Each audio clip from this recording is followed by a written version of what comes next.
I told you, Kevin Feige, you should not have made Black Panther Wakanda Forever. Because in this movie, you go out here and you take the patriarchal kingdom of Wakanda and you turn it into a matriarchal ghetto. You take my seed, my bloodline, and you turn him into a bastard, and you completely ruin my entire family and my entire kingdom's legacy. You have completely disrespected the entire legacy of the Black Panther with this entire movie, and you have disrespected black men and black manhood and black masculinity with this piece of garbage movie. You have no respect for black men at all as related to this movie. Fuck you, Kevin Feige. Fuck you. Fuck you. Now available in paperback, John Haynes at Death's Door. The man who rules the world takes on the Greek god of death in this action-packed John Haynes series adventure. Pick up your copy of John Haynes at Death's Door at Amazon.com and other online booksellers everywhere. 2 weeks ago in a live stream, I stated that I was not going to go spend money to go see Black Panther Wakanda Forever at the theater. And my reason for not wanting to go see Black Panther Wakanda Forever at the theater is due to the disrespectful way that black men, black manhood, and black masculinity are minimized and marginalized in this movie. Now, back in 2018, I did spend money to go see the first Black Panther. However, by the end of that movie, I was deeply disappointed at the way your T'Challa was presented on screen. Instead of going out here and giving us a movie where a black man is the center focus of the movie, the same way white men like your Iron Man, Thor, and Captain America were the main focus of the movie, your Black Panther went out here and marginalized T'Challa in his own film and instead focused on building the world of Wakanda. Now, many black comic fans, black sci-fi fans, and black fantasy fans made this excuse saying that they needed to build the world of Wakanda, but I have to call bullshit on that because Tony Stark, Steve Rogers, and the Odinson stories were not marginalized in order to build the Marvel Cinematic Universe. No, each of those men were allowed to go out here and be the center focus of their movies as they laid the foundational building blocks for the overall Marvel Cinematic Universe. And I'm always wondering why your T'Challa couldn't be the center focus of his own movie, because if your Thor, Iron Man, and Captain America could be the center focus of the foundation of the Marvel Cinematic Universe and be lead characters, then why couldn't T'Challa? That's a critical question I would ask your Kevin Feige and your Ryan Coogler and anyone who's working on Black Panther. Why couldn't your T'Challa be the center of his own movie? Why is it all about him, again, representing himself in his movie passively, but aggressively it's about building the world of Wakanda, and passively it's about putting Black Panther in a movie with his name on it, but aggressively marginalizing him so that he cannot be a black man, not express his black masculinity, or present an example of black manhood. He can only express his black manhood and black masculinity in a white man's movie, Captain America Civil War, but he's not allowed to express that black manhood and black masculinity in his own movie, Black Panther. So that was one issue I had with the first Black Panther movie, and to see that his character is was going to be further marginalized in the sequel, that was something that really just made me extremely angry, because we really didn't get to see much of T'Challa. No, we saw more of the women in Wakanda than we saw of T'Challa leading his nation, protecting his people, and being a hero. No, he was marginalized in his own movie, and this was done deliberately because your Marvel Studios didn't want to go out here and present a strong image of black manhood and black masculinity like they did in Netflix's Luke Cage. Because in Netflix's Luke Cage, we saw one of the strongest representations of black manhood and black masculinity, and your Netflix almost immediately canceled this show right after season 2, because over the course of season 2 we had your Luke Cage, played by Mike Kotler. He was out here presenting us with one of the strongest images of a black man to date. And what your Netflix did was cancel this show, and it was canceled, I believe, because we saw one of the strongest images of black manhood and black masculinity. And as Luke was transforming in Chio Hodari Coker's adaptation into a power man who was out to take power and take control over his community, many at your Marvel Studios didn't like that message. So what they did was go out here and give us a minimized Black Panther, who over the course of the course of his own movie was turned into a pussy. And then by the Black Panther Wakanda Forever, this neutered Black Panther was basically wound up losing his life by the beginning of the film. And it's quite troubling when you look at the entire Black Panther family in the MCU and black men in the MCU, that we see three generations of black men lose their lives over the course of 2.5 movies. I mean, that's one of the most troubling things for me, overlooking at the course of the T'Challa's family. We see King T'Challa, and they're all and your Killmonger all wind up dead. And again, we see 3 generations of black men winding up dead in this whole franchise in less than 2.5 movies. We see 3 generations of black men winding up dead, and the 4th generation on the road to dysfunction. Now, what I really find to be troubling about the whole Black Panther franchise as it's going on right now is that we saw King T'Chaka die in Captain America Civil War, and we saw the mantle of Black Panther passed on to his son, but we don't get to see his son really be a man or a head that runs his kingdom for long before he winds up dying as a result of the plot of Wakanda Forever.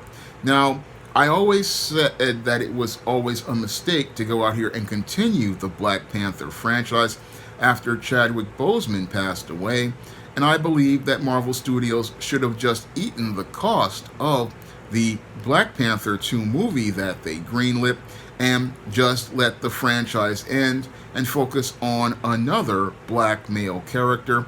I always believed that would have been the best thing to do as related to, because the Black Panther was always Chadwick Boseman's signature role, and it was the role that basically defined his whole career. And I also believe since the MCU had wrapped up with Avengers Endgame, that would have been a great place to put a period at the end of things and move on.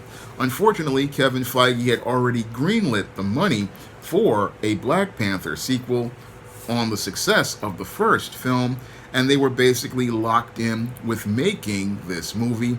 And because they were locked in to make this movie, they went on and made a second film that I believe would have been absolutely unnecessary. Now, I really believe that there were going to be problems with Black Panther 2, even if Chadwick Boseman had been alive, because Marvel Studios would have actively been out here looking to further marginalize T'Challa and the film, which would have been more gynocentric than the previous Black Panther, which was heavily gynocentric, with a focus on the Queen, the focus on Shuri, the focus on your Okoye and Nakia. I mean, there was more women in Black Panther than T'Challa, and I found that to be quite troubling, because when I look at other MCU movies, I always see a lot of other male characters as partners and associates. I mean, Captain America had Bucky, your Tony Stark had Rhodey, your Thor had Loki.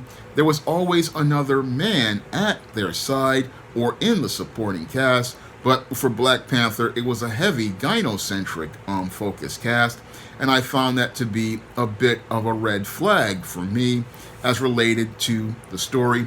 And this heavy focus on women turned Black Panther from a movie that was about a black man expressing his manhood to a movie about masculinizing black women. And that's where Black Panther Wakanda Forever really starts to really turn me off as a film, because it's all about the women of Wakanda taking center focus of a movie that's supposed to be about the Black Panther.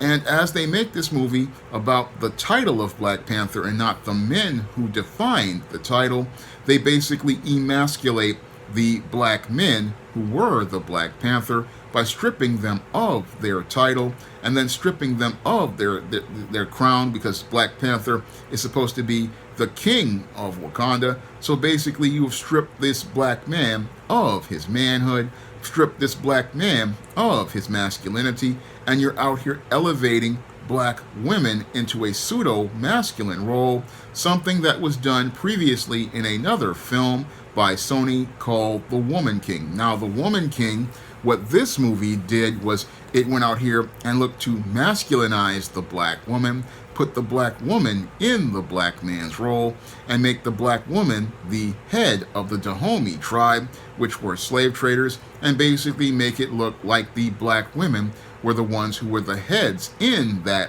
kingdom, and that the whole community of that kingdom was matriarchal. And the same thing, sadly, is being done here to Wakanda in the MCU. Wakanda has basically been turned from a patriarchy run by strong black men like King T'Challa, and is now being turned into a matriarchy. And that matriarchy is done deliberately by design, because what your Marvel Studios wants to do is make your Wakanda basically mirror the United States and the image of black American modern women who have come up since the feminist movement. And under that whole matriarchal order, the women basically are running the community. They're running the kingdom of Wakanda. And that's what we're seeing in Black Panther Wakanda Forever, a group of masculinized women going out here and running the kingdom of Wakanda. And that basically is a story deliberately done by design by white supremacists to marginalize black men, minimize black men, minimize black manhood, minimize black masculinity, and go out here and erase the black male image from a media franchise that was originally designed to appeal to black men. And I personally take that as a slap in the face, because it was black boys and black men who went out here and supported Black Panther back in the 60s. It was black boys and black men who were out here buying the Black Panther comics for over 50 years, like myself. And it was black boys and black men who were out here supporting this character in the Marvel Cinematic Universe with movies like Captain America Civil War. And it was black men like myself and black boys buying all of those Black Panther action figures from toy stores in the Marvel Legends line that led to it being a sellout. And instead of rewarding all of those black boys and black men out here who supported the Black Panther character for the last 50 to 60 years, what Marvel Studios has done is slap them in the face and then go out here and make a movie targeted towards black women. And again, as they're making this movie targeted towards black women, they're making a film just like The Color Purple, which takes a shot at black manhood, a shot at black masculinity, and a shot at black men as a collective by saying, oh, the black man is dead. He cannot protect his community. He cannot protect his kingdom. And it's up to the strong, independent black woman to go out here and protect her kingdom from invaders like Namor. And what they have done is take the technologically advanced society of Wakanda and turn it into a ghetto. That's basically what your Marvel Studios did with Black Panther Wakanda Forever. They turned Wakanda into a ghetto. And what's even more troubling to me is the ending and the closing credits of Black Panther Wakanda Forever. After going out here and putting Shuri in the role of the Black Panther, what they do is go out here and destroy the legacy of T'Challa's son by talking about how Nakia took her son to Haiti to go out here and raise him away from the kingdom of Wakanda. That is one of the most fucked up things I have ever heard, because you're taking a boy away from his kingdom, taking a boy away from his history, and then raising him in one of the poorest countries in the world. That is deliberate by design, and that message is the same that say that, oh, a black woman is not competent at raising a son, one, because any woman who loves her son, she's going to raise her son in a kingdom where he can get in a technologically advanced society, where he can get the best education, he can get the best as related to life skills and survival skills, he can be taught by the best men. No, what they do is say they're going to do the same thing that they did with Killmonger, which was another insult to black American men, because your Killmonger, basically what they were saying was he was a violent, out-of-control brute because he was raised by a single mother, and they're saying the exact same thing here with the T'Challa Jr. Oh, he's being raised by a single mom outside of his own kingdom, and that basically turns that boy into a beta male, and that beta male will not be able to lead like a king because he has not seen leadership coming from a father. He has not seen leadership coming from a man. He has not had manhood and masculinity modeled for him, and because he grew up in one of the poorest countries, he doesn't even know how to go out here and be able to function. I mean, how can this T'Challa Jr. go out here and challenge your M'Baku for the throne if he's already starting out with a setback as related to being raised in a single mother household and being raised in a poor country? He is not in a place where he can be a king. No, he's already being set up for being a failure, and this beta male would never be able to go out here and take the kingdom from a challenger like M'Baku, because he has already been raised in a way that is extremely dysfunctional. And this is the, again, passive-aggressive message that is being thrown at audiences in your Wakanda Forever, while passively it makes many of these black women feel good about being single mothers. Aggressively, it's a message that tells us that a black boy is being raised to be dysfunctional, and that the black woman is actively would raise her boy to be dysfunctional without that father being there to take charge. And that's one of the reasons why I will not go see your Black Panther Wakanda Forever, because it is, again, extremely disrespectful to black men. It is disrespectful to black manhood. It's disrespectful to black masculinity. And the message sent is that there is no place for a black man, even in his own kingdom, especially if that kingdom is created by your white creators. Those white creators basically put white supremacy in their movie, where they show us the just complete annihilation of the genetic line of the T'Challa family, and as they go out here and erase the entire black male patriarchy and replace it with a matriarchy, we see that Wakanda, the world's most technologically advanced society, is on its road to ruin, as it's being led by women, and as the blind lead the blind, it's all falling into a ditch. And I'm not going to spend my money on a movie that disrespects black men and black manhood, because that is self-hatred, and that's what your Black Panther Wakanda Forever is to me, a testimony of self-hatred and anti-black racism towards black men, an insult and an affront to black men.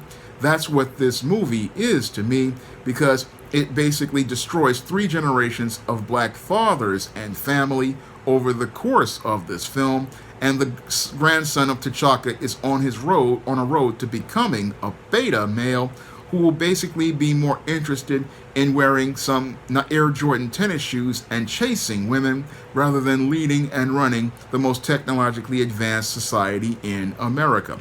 And this Black Panther Wakanda Forever basically shows many of these black comic fans, black sci-fi fans, and black fantasy fans that we cannot go out here creating covert contracts with companies like Marvel Studios, hoping, wishing, and praying that they will go out here and do right by us, because clearly they have no respect for us at all. Because when I look at the way that they did Black Panther, they basically, again, marginalized the black man in his film, planned to marginalize him further in his own sequel, and sadly, after Chadwick Boseman dies, they go out here and disrespect black men. So the covert contract that maybe will get better movies from Hollywood as related to the black male image in science fiction, fantasy, and superhero movies, we basically see that they have no interest at all in giving us any sort of image of black men that presents a positive image of black manhood and black masculinity. And that is because many of those who work at Marvel Studios are insecure, and they're so insecure about seeing a black man going out here and being in the lead that they find a way to go out here and marginalize that black man. And they go out here and want to do things to keep us from seeing those images like Luke Cage that could inspire black men to go out here and be leaders in their community. No, they want you to see neutered, emasculated black men who are in the background of white guys' movies like Captain America Civil War, but a black man can't be in the lead of his own project, and that just shows us how racist your Marvel Studios is. Yes, passively they include black characters, but aggressively they find ways to do them dirty, and that's why I can't spend any more money on something like a Black Panther Wakanda Forever, because Wakanda Forever has the same messages that The Color Purple had as related to the black male image. And in the movie The Color Purple, your Alice Walker basically writes a story where every black man and every black boy is presented as a monster. And these days, because that racism would be called out, what they do is marginalize the black men in the movie, but those closing credits show us where the racism lies as related to the image of black men, and that's why I just can't support this movie. I don't want anything to do with this movie, and I'd rather go out here and put in work on my own projects, because I understand how important it is to go out here and present a story with a positive image of a black man, a story which presents you a strong image, a positive image of black masculinity, and shows you a balanced, humanized image of black manhood with characters like John Haynes, because we rarely get to see any image of a black man as a leader, a black man as an authority figure, a black man as a role model in media, and that's because they don't want the black man to go out here and upstage the white man. We not only see this with Black Panther, we also saw it in Arrow with Mr. Terrific, where Mr. Terrific, the world's third smartest man, was basically turned into a bumbling, stumbling clown in order so that Oliver Queen could appear to be the more alpha male. And we also have seen this in many other projects, like with Riverdale, where they turned Chuck Clayton into a black brute, so he wouldn't be on the same level as Archie. I mean, your Hollywood has no respect for black men, has no respect for black manhood, has no respect for black masculinity, and I just can't keep spending money on those projects. No, I'd rather invest money in my own projects like those, in like The Temptation of John Haynes, where I wrote a story with a black man as a CEO working in a corporate hell, and also showing you that you could do a fantasy story similar to Buffy and Ghostbusters with a black man as the lead. And back in 2005, I didn't think much of that story, but now I realize how important a John Haynes is. It's important because the only way we're going to get images that are balanced and humanized of black men and a positive example of black manhood is if heterosexual black men like myself go out here and write those stories, and heterosexual black men like myself go out here and present that material, that's the only way young black men and young black boys are going to get to see a man like themselves from their community as a role model. Because what your Hollywood is going to do, yes, they'll give you a Black Panther created by some white guys, but they'll find ways to put their anti-black racism in it and then marginalize that black man's image.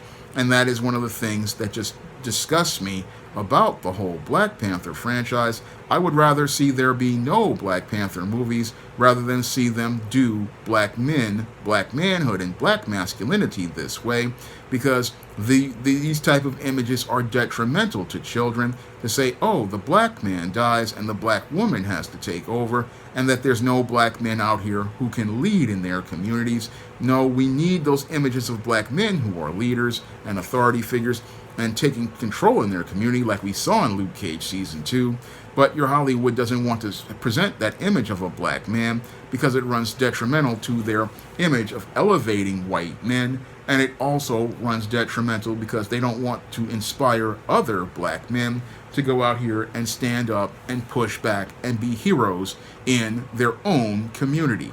Now, if you want to learn more about the John Haynes character and how he's a strong image of black manhood and black masculinity, you can pick up The Temptation of John Haynes, The Man Who Rules the World, and the books in the John Haynes series on Amazon.com in paperback and Kindle format. You can also find all of the John Haynes books on other online booksellers like Walmart, Smashwords, the iBookstore, Barnes & Noble, and Google Play. And if you want to see me make more comic-related videos like this, you can donate to my Patreon, my PayPal, and my Cash App by clicking the links in the description box. That's all I have to say for this video. You can comment, rate, and subscribe. Now available in paperback and e-readers, E-Steam Horror of the Hyena Woman. Hell's aspiring angel takes on a wicked werewolf in this action-packed all-new E-Steam series adventure. Get E-Steam Horror of the Hyena Woman in paperback and e-readers today.